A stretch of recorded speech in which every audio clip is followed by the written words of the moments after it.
What is up, guys? I am the one and only Eagle Double T, and in this video, we are going to be comparing the Nintendo GameCube controller to the original Xbox Controller S. So without further ado, let's begin. The first category that we'll be taking a look at is the comfort. Now, of course, comfort is a subjective category because everyone's going to have different hand types and sizes. However, I think most people can agree that the GameCube controller is one of the most comfortable controllers of all time, and it will take this round. The way that my hand just wraps right around the back of the controller and sits right into my palm, my fingers go right to the indented triggers.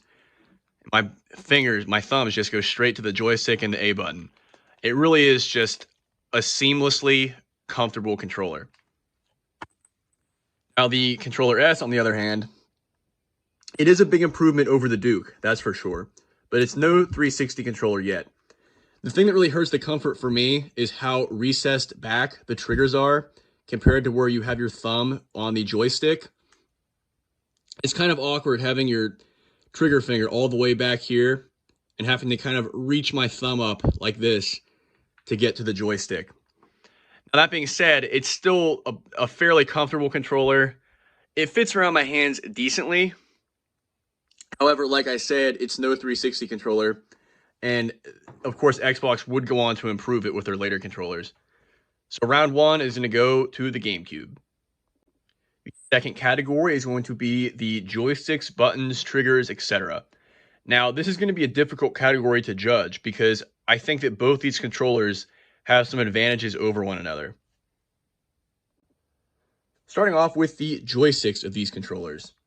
The Type S controller has just very solid joysticks that also double as buttons, so they were pioneering this at the time. They are very 360-esque, they're grippy, they've withheld the test of time, and they're still in great shape. The radius is good, they're overall just very solid joysticks. Now, the GameCube controller is very different. We have the infamous C-stick, not loved by very many people.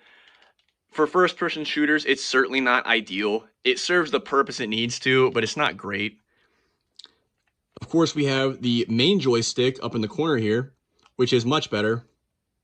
It's grippy. I like the design a lot. The radius, it feels great. One thing I do like about it is for some games, the octagonal shape is helpful because, for example, in a game like Sunshine, you can push it into this nook here and you'll get a perfect straight dash forward, which for some games is really nice. Next up is the triggers, and this is going to be one of the biggest differences between these two controllers. Starting with the Type S controller, it has very 360-esque triggers, which are of course very beloved. These are great for first-person shooters because they're shaped like an actual trigger. They're still springy all these years later, and they're just a solid trigger. The GameCube controllers is very different. It opts for a wider design that pushes straight into the controller. It's great for comfort. My fingers sit right in there, and it feels great. For first-person shooters, maybe this isn't quite ideal. The Xbox controller is better. However, for games like Metroid Prime, for example, a little bit different than most first-person shooters. Using this trigger to lock onto enemies and then fire with the A button rather than the trigger here feels great. And there's definitely games where this type of trigger is better than this type of trigger. Finally, we have the buttons and the D-pad. Starting with the Xbox controller, once again, very similar buttons to the 360. They feel solid. They're a traditional ABXY button layout, and they feel great. Additionally, we have these two buttons here, which kind of act as replacements for the bumpers because this controller has no bumpers. We have a very clicky start and back button, which are solid. And this controller does have a good D-pad. I think this is a much better D-pad than the 360 controller. It's withheld the test of time. It doesn't feel mushy. It feels just still solid all these years later. And it's a good D-pad.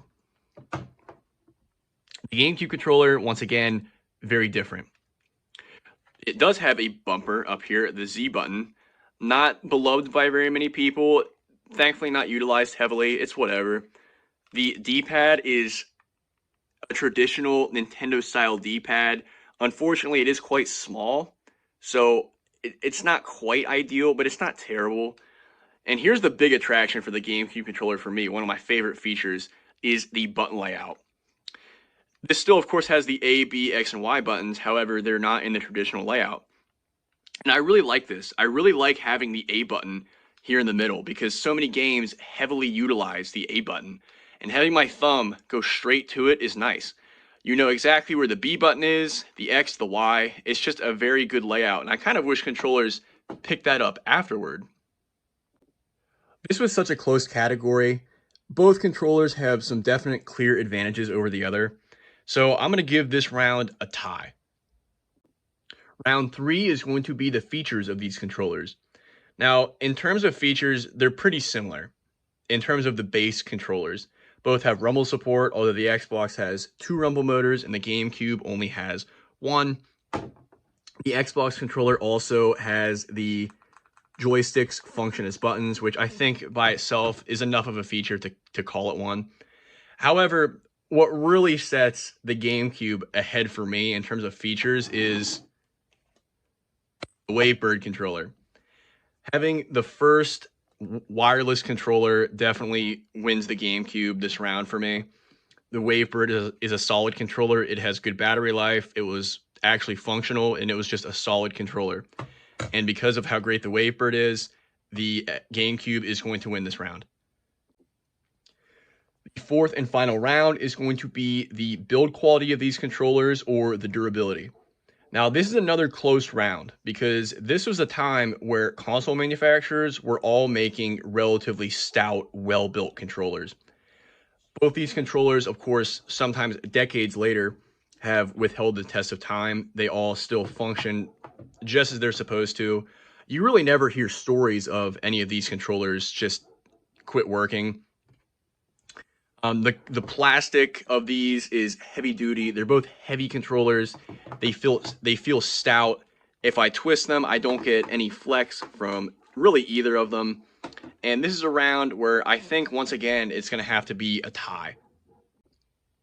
In conclusion, the GameCube controller is going to take this competition 4-2. This was a good battle. Even though the Controller S was a huge improvement over the Duke, and it's a pretty decent controller, the GameCube controller has just achieved legendary status. It has been remade by third-party developers and even Nintendo themselves for years, and they're still currently made today for consoles like the Switch. And I think that really speaks to the legacy that the GameCube controller has left behind as one of the greatest controllers of all time. If you enjoyed this video, please subscribe, leave a like, and comment which controller you like better down below. I am the one and only Eagle Double T signing off. Goodbye.